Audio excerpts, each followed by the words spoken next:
So anyway, so now, yes, we're talking about language testing, and thank you, Ian, and the Bridge Universe for this invitation.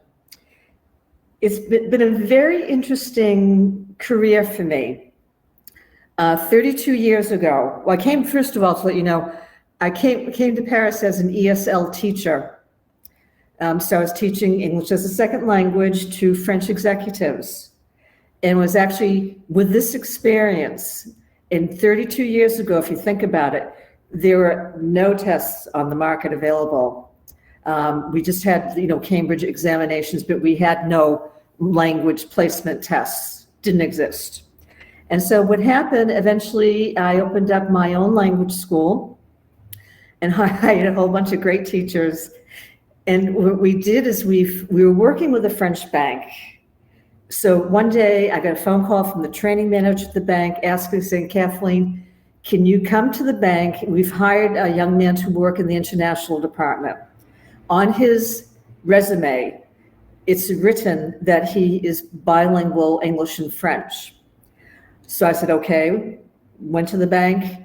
I interviewed this young man. He was not more than a beginner, really. So he lied on his resume. And when I said that, I told the training manager, I said, hey, I'm sorry, but you've hired this guy on a 5-year work contract to work in the international desk in English. He can't do anything in English. So she called the head of the international department, furious, and said, you hired a beginner to do this job, and now we're locked in, like we're in France, okay, locked into a 5-year contract. And so anyway, he replied, I had no way to test this guy. I mean, I have no tool. I don't feel that my English is proficient enough to conduct an English test. And knowing in those days, especially, the language levels in France and English were very low. I mean, very, very low. So it happened when I left the bank that day, I got on the French metro, and I came back to my office, and in my head, I said, okay, you got to do something about this.